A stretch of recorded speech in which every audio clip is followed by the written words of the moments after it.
Saadi کی library میں خوش آمدید۔ السلام علیکم ناظرین، سعدی کی لائبریری میں خوش آمدید ہے۔ چلیے سنتے ہیں کہ آگے شعلوں کے کفن میں کیا ہوا۔ میں اس دھوئیں کی حقیقت نہیں پوچھ رہا ہوں۔ آفریدی نے ایک بار پھر راجپوت محافظ کی تلخ کلامی کو نظر انداز کر دیا تھا۔ میں صرف اتنا جاننا چاہتا ہوں کہ یہ دھواں بند ہو جائے اور مجھے آج کی رات سکون کے چند لمحات میسر آ جائیں۔ اگر دھواں اسی رفتار سے میرے کمرے میں داخل ہوتا رہا تو کچھ دیر بعد میری سانس گھٹ جائے گی اور پھر شاید میں ہمیشہ کے لیے گہری نیند سو جاؤں گا۔ اب آفریدی کے لہجے سے تلخی جھلکنے لگی تھی۔ مہا منتری کو میرے آرام کا بہت خیال ہے۔ شاید وہ اسی طرف اشارہ کر رہے تھے کہ یہاں کسی قسم کی تکلیف کا احساس تک نہیں ہوگا۔ اب مجھے وکرم سنگھ کی اعلیٰ مہمان نوازی کا اعتبار آ گیا۔ یہ کہہ کر علی عامر آفریدی چند لمحوں کے لیے خاموش ہو گیا اور راجپوت سپاہی کو بغور دیکھنے لگا۔ وہ بیزاری کے عالم میں شاہی سفیر کے روبرو کھڑا تھا۔ یہ جبر کی ایک کیفیت تھی۔ اگر مہا منتری کا حکم نہ ہوتا تو وہ آفریدی کو اسی زخمی حالت میں چھوڑ کر کبھی کا جا چکا ہوتا۔ میں مہا منتری سے صبح خود بات کر لوں گا اور ان کی اس بہترین تواضع کا شکریہ بھی ادا کروں گا، مگر تم فی الحال اس دھوئیں کو بند کر دو جس کے اثر سے اب میری سانسیں متاثر ہو چلی ہیں، اور اس آواز کو بھی روک دو جو مجھ سے میری نیند چھین لینا چاہتی ہے۔ علی عامر نے راجپوت محافظ سے کہا اور اس کے رد عمل کا انتظار کرنے لگا۔ محافظ سپاہی نے جواباً جو کچھ کہا تھا وہ حیرت انگیز بھی تھا اور ناقابل برداشت بھی۔ تمہاری سانسیں بند ہو سکتی ہیں مگر یہ دھواں بند نہیں ہو سکتا۔ راجپوت سپاہی کی تلخ گوئی اب بد کلامی کے دائرے میں داخل ہو گئی تھی۔ کیا تمہاری ریاست میں مہمانوں کے ساتھ یہی سلوک ہوتا ہے؟ آفریدی ایک معمولی سپاہی سے الجھنا نہیں چاہتا تھا، مگر اس کی پراسرار باتوں نے علی عامر کو مجبور کر دیا تھا کہ وہ یہاں کے حالات جاننے کے لیے اس قسم کا رویہ اختیار کرے۔ ہم اپنے مہمانوں کے لیے جان بھی دے سکتے ہیں مگر اس دھوئیں کے بارے میں ایک لفظ بھی نہیں سن سکتے۔ راجپوت محافظ کے لہجے میں وہی ناگواری تھی اور چہرے پر وہی ناپسندیدگی کے آثار نمایاں تھے۔ اس دھوئیں کو تو راجہ رتن سنگھ اور مہارانی پدمنی بھی نہیں روک سکتے۔ راج محل کی پر اسراریت نے نیا رنگ اختیار کر لیا تھا۔ آفریدی راجپوت محافظ کی زبانی چتوڑ کے مزید حالات جاننا چاہتا تھا، اس لیے وہ گفتگو کا زاویہ بدل کر بولا۔ راجہ رتن سنگھ اور مہارانی پدمنی اس دھوئیں کو برداشت کر سکتے ہیں، یہ ان کا ذاتی فعل ہے، مگر ایک شاہی سفیر کو اس طرح پریشان نہیں کیا جاتا کہ وہ رات کی نیند سے بھی محروم ہو جائے۔ اب علی عامر کے الفاظ میں بھی غیر سفارتی رنگ شامل ہو گیا تھا۔ وہ باہر سے آنے والا کوئی مہمان ہو یا راجپوت آنے کا کوئی باشندہ، ہر شخص اس دھوئیں کو برداشت کرنے کے لیے مجبور ہے۔ اب محافظ سپاہی پوری طرح جذباتی ہو گیا تھا۔ یہ مقدس دھواں صدیوں سے ہے اور صدیوں تک نسل در نسل جاری رہے گا، اسے کوئی نہیں روک سکتا۔ یہ کہتے کہتے راجپوت سپاہی کی آنکھوں میں ایک خاص چمک پیدا ہو گئی تھی اور آواز سے مذہبی جوش نمایاں ہونے لگا تھا۔ مقدس دھواں؟ علی عامر آفریدی کو شدید حیرت ہو رہی تھی۔ ہاں، مقدس دھواں۔ راجپوت سپاہی لمحہ بہ لمحہ پرجوش ہوتا جا رہا تھا۔ یہی وہ دھواں ہے جو چتوڑ کی فضاؤں پر سینکڑوں سال سے سائے فگن ہے۔ اس دھوئیں نے راجپوتوں کو عظیم بنایا ہے اور ان کی دھرتی کو دشمنوں کی تحریب کاری سے محفوظ رکھا ہے۔ یہ دھواں اپنے پرستاروں کو نئی زندگی بخشتا ہے اور انکار کرنے والوں کو ہلاکت میں ڈال دیتا ہے۔ محافظ راجپوت کی باتیں سن کر آفریدی سمجھ چکا تھا کہ یہ دھواں چتوڑ میں کسی مخصوص مذہبی رسم کی حیثیت رکھتا ہے۔ یہ سوچ کر وہ سنبھل گیا اور پھر بڑی ہوشیاری کے ساتھ اس راجپوت سپاہی سے پوچھنے لگا، میں کل رات بھی اسی کمرے میں موجود تھا مگر دھوئیں کے کوئی آثار نہیں تھے، پھر آج یہ سب کچھ کیوں ہو رہا ہے؟ کیا مہا منتری نہیں چاہتے کہ میں چین سے سو سکوں؟ آفریدی نے نہایت محتاط انداز میں محافظ سپاہی کے جذبات کو مشتعل کرنے کی کوشش کی تھی۔ راجپوت محافظ علی عامر آفریدی کے اس انداز گفتگو پر بگڑ گیا۔ کل رات تم بے ہوش تھے، اس لیے بے خبر رہے۔ دھوئیں کی خوشبو سونگھے بغیر اہل چتوڑ کی کوئی رات نہیں گزرتی۔ اگر کسی ایک رات بھی آگ روشن نہ ہو اور مقدس دھواں راج محل کے در و بام پر نہ پھیلے، چتوڑ نامعلوم مصائب کا شکار ہو جائے اور ان کے لیے آسمان سے نئی نئی بلاؤں کی بارش ہونے لگے۔ آفریدی چتوڑ کے باشندوں کی توہم پرستی کا راز جان چکا تھا، اس لیے اب وہ ناقابل برداشت دھوئیں سے پیچھا چھڑانا چاہتا تھا۔ تم اس مقدس دھوئیں کی خوشبو سے نئی زندگی حاصل کرتے رہو مگر میں اس سے فوری نجات چاہتا ہوں۔ میرے کمرے کا دروازہ بند کر دو اور اس شخص کو بھی خاموش کر دو جو لوگوں کی نیندوں میں خلل ڈالنے کے لیے نصف شب کے سناٹے میں چیخ رہا ہے۔ آفریدی کی بات سن کر راجپوت محافظ غصے سے بے قابو ہو گیا۔ تم کس شخص کو خاموش کرنے کے لیے کہہ رہے ہو؟ کیا تمہیں یہ آواز سنائی نہیں دے رہی ہے؟ آفریدی نے اس سوال کا جواب دینے کی بجائے خود ایک نیا سوال کر دیا تھا۔ یہ آواز مہاراج رام دیو کی ہے۔ راجپوت محافظ غضبناک لہجے میں بول رہا تھا۔ تم اس مہاپرش کا نام بے ادبی سے لے رہے ہو، جو پورے راجپوتانے کا پالن ہار ہے، چتوڑ کا رکشک ہے، ہندو دھرم کا سب سے بڑا سیوک ہے اور دیوتاؤں کی آنکھوں کا دیپک ہے۔ اگر مہاراج رام دیو راتوں کو جاگ کر یہ کٹھن جاپ نہ کریں تو ہمارے شترو چتوڑ کی دھرتی کو رن بھومی بنا ڈالیں اور ہم سب کا یہ سکھی جیون ناش کی اگنی میں جل کر بھسم ہو جائے۔ یہ کہتے کہتے راجپوت محافظ کا چہرہ شدت جذبات سے سرخ ہو گیا تھا اور اس کے منہ سے کف اڑنے لگا تھا۔ آفریدی کو اپنی غلطی کا احساس ہو گیا، وہ نداستگی میں ایک ایسی بات کہہ گیا تھا جس نے راجپوت محافظ کے مذہبی جذبات مجروح کر دیے تھے۔ میں تم سے شرمندہ ہوں، مجھے معلوم نہیں تھا کہ یہ آواز تمہارے مہاراج رام دیو کی ہے۔ آفریدی ندامت امیز لہجے میں اپنی معذرت پیش کر رہا تھا۔ اگر تم غیر ملکی سفیر نہ ہوتے تو آج تمہارے یہ چوڑے کاندھے سر کے بوجھ سے ہلکے ہو جاتے۔ راجپوت محافظ نے اضطراری حالت کے زیر اثر اپنی شمشیر کے قبضے پر ہاتھ رکھتے ہوئے کہا، آئندہ سوچے سمجھے بغیر ہمارے دیوتاؤں کی شان میں کوئی بات کہنا، یہ پہلی اور آخری تنبیہ ہے۔ ہم لوگ دوسری غلطی کو معاف کرنے کے عادی نہیں ہیں۔ محافظ سپاہی کو آفریدی کی پشیمانی کا کوئی احساس نہیں تھا۔ وہ اپنی طاقت کا مظاہرہ کرتا ہوا چلا گیا اور پھر دوسرے ہی لمحے کمرے کا دروازہ بند ہونے کی آواز آئی۔ کباڑوں کو پوری طاقت کے ساتھ کھینچا گیا تھا، جس سے محافظ کے غصے اور مشتعل جذبات کی بھرپور نمائش ہوتی تھی۔ علی امر آفریدی واقعتاً اپنی غلطی پر شرمسار تھا۔ اس نے انجانے میں مہاراج رام دیو کو ایک عام آدمی سمجھ لیا تھا، ورنہ حقیقت تو یہ تھی کہ بے خبری کے باوجود اس کی زبان سے راجپوتوں کے مذہبی پیشوا کے لیے کوئی ناشائستہ لفظ ادا نہیں ہوا تھا۔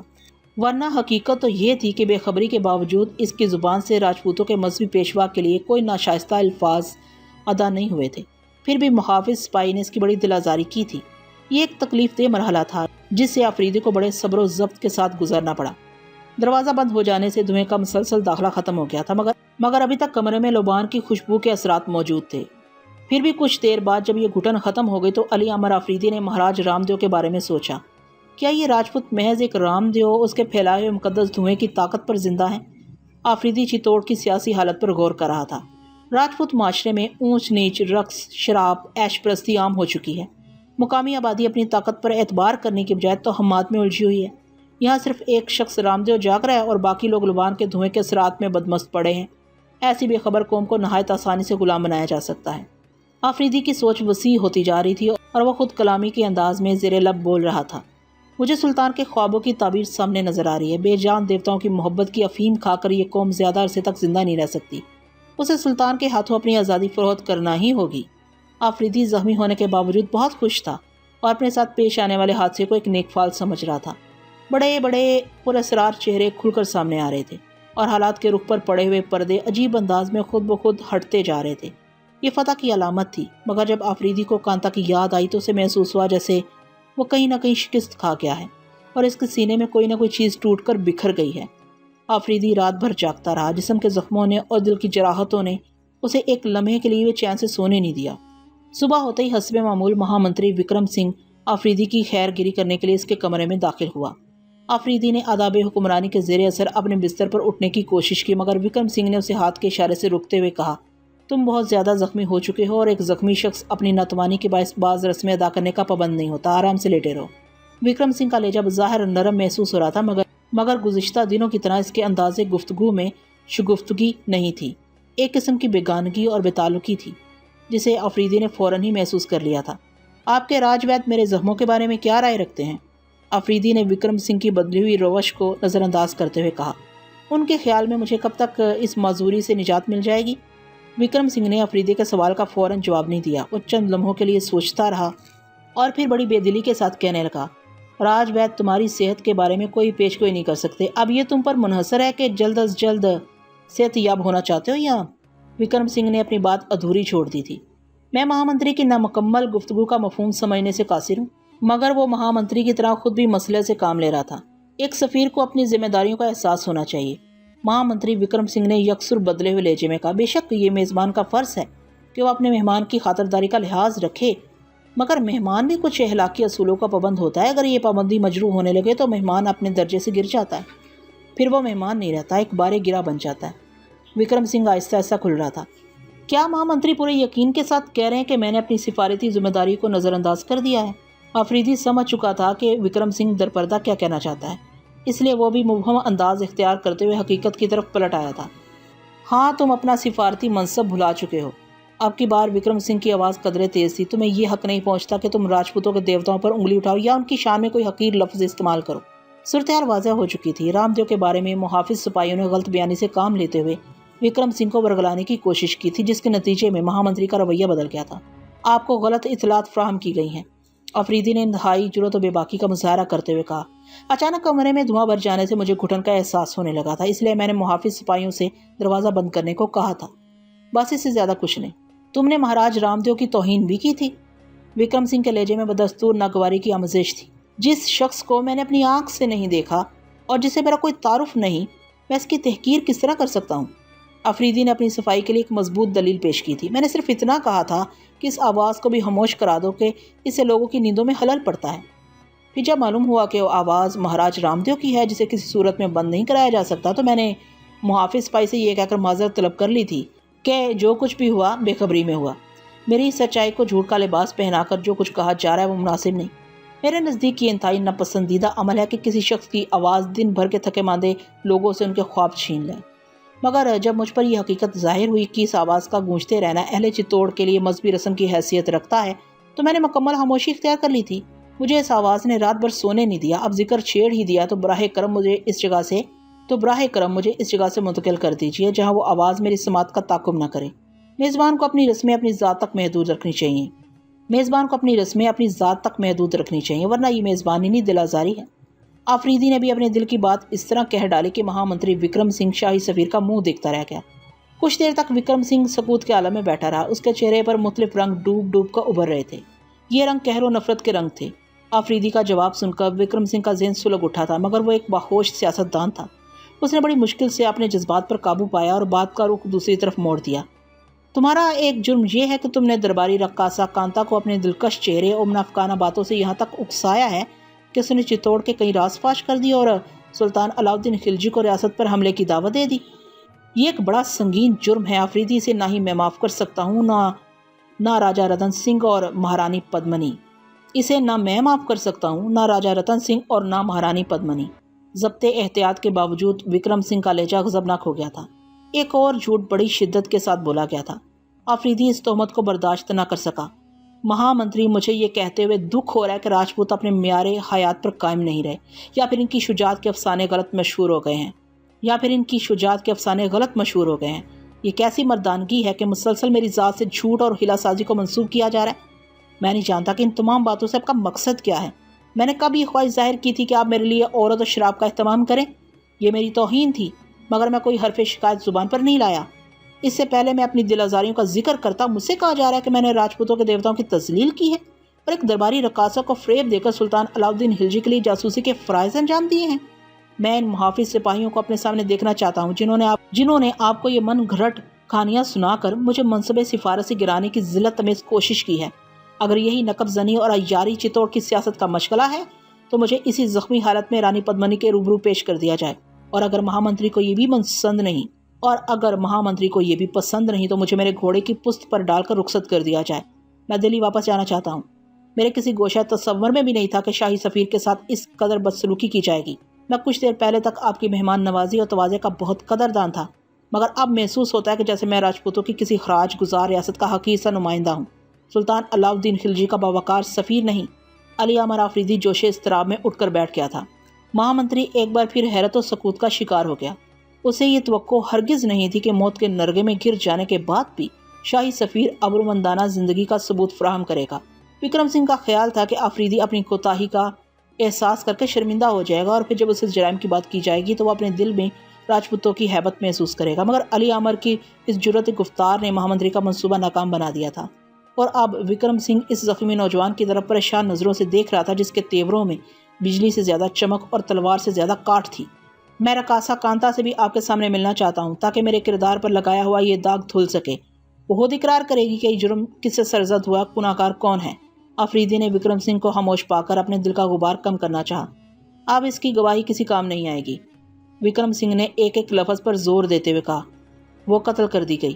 یہ لرزہ خیز انکشاف سن کر آفریدی سناٹے میں آ گیا۔ اس رقاصہ کے سزا یاب ہونے کا یقین تو اسے اسی وقت ہو گیا تھا جب راجہ رتن سنگھ کے جاسوس سپاہی کانتا کو بے دردی کے ساتھ کھینچتے ہوئے لے جا رہے تھے، مگر آفریدی کو اس سنگدلی کا اندازہ نہیں تھا۔ وہ سمجھتا تھا کہ رقاصہ کو قید میں ڈال دیا جائے گا یا پھر اس کے نازک سے جسم پر تشدد کے کچھ نشانات ابھر آئیں گے، لیکن وکرم سنگھ جو کچھ بتا رہا تھا وہ آفریدی کے قیاس و گمان کی حدود سے بھی باہر تھا۔ یکایک اس کی آنکھوں کے سامنے رات کا وہ منظر ابھر آیا جب کانتا پرسوز آواز میں گا رہی تھی، ہمیں اس وقت ماؤں کی گود سے جدا کر دیا گیا جب ہمارے لوریاں سننے کے دن تھے۔ پھر آفریدی کو کانتا کے آخری الفاظ یاد آ گئے جب وہ چیخ چیخ کر کہہ رہی تھی، مہمان تم دلی واپس جاؤ تو میرا یہ گیت اپنے سلطان کو بھی سنا دینا۔ اپنے تصورات کا عکس دیکھ کر آفریدی لرز اٹھا۔ اب اس نے سلطان کو ایک اجنبی مطربہ کا گیت سنایا بھی نہیں تھا کہ موسیقی کا آبشار خشک ہو گیا اور وہ نغمہ گر قتل کر دی گئی۔ پھر آفریدی کے خیالات کی روح صحرائے عرب کی طرف بھٹک گئی جہاں عہد جاہلیت میں معصوم لڑکیاں زندہ دفن کر دی جاتی تھیں۔ جور و ستم کی اسی داستان نے پھر نئے انداز سے کروٹ لی تھی۔